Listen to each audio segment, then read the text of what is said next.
लोकसभा चुनाव में आरजेडी 30 सीटों पर लड़ेगा चुनाव, तो कांग्रेस को 7 सीटों का दिया गया है ऑफर। वहीं लेफ्ट के 3 सीट का फॉर्मूला तय। महागठबंधन में सीट बंटवारे का पेच फंसा हुआ है, लेकिन इस बीच अंदर खाने से खबर आ रही है कि आरजेडी ने 30 लोकसभा सीटों पर उम्मीदवार उतारने का मन बना लिया है। लालू के लाल तेजस्वी यादव 30 सीट से कम पर मानने को तैयार नहीं है।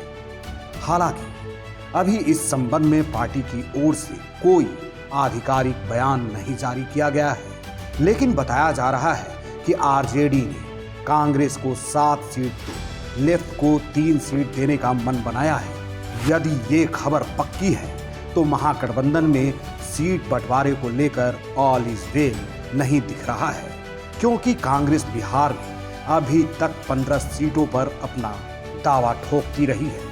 हालांकि कांग्रेस और आरजेडी के बीच सीट शेयरिंग को लेकर बातचीत जारी है। सूत्रों के मुताबिक कांग्रेस ने अपने पसंदीदा 15 सीटों की list RJD supremo Lalu Yadav को सौंप दी है। इस लिस्ट में सासाराम, पूर्णिया, खगड़िया, नवादा, औरंगाबाद, कटिहार, समस्तीपुर, किशनगंज, मोतिहारी, पश्चिम चंपारण, पटना साहिब, मुजफ्फरपुर, बक्सर, मधुबनी और बेगूसराय शामिल है। सूत्रों का यह भी कहना है कि अगर कांग्रेस 8 सीट पर चुनाव लड़ने को राजी हो जाती है तो 1 सीट बिहार की अन्य छोटी पार्टी को दी जा सकती है, जिसमें वीआईपी पार्टी भी हो सकती है। वीआईपी को 1 सीट देकर महागठबंधन में साथ रखने का प्लान है। कांग्रेस की इस मांग से लालू और तेजस्वी यादव की मुश्किलें बढ़ गई हैं। यही वजह है कि बिहार में आरजेडी और कांग्रेस के बीच सीट शेयरिंग को लेकर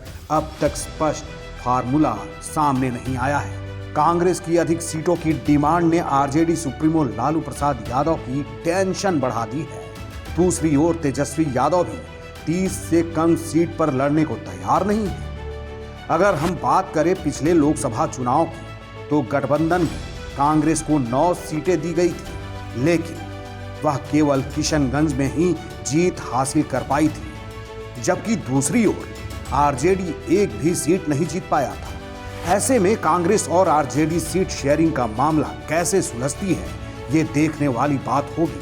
तब तक बने रहिए बिल्कुल अलग खबर के लिए हेड्स अप न्यूज के साथ।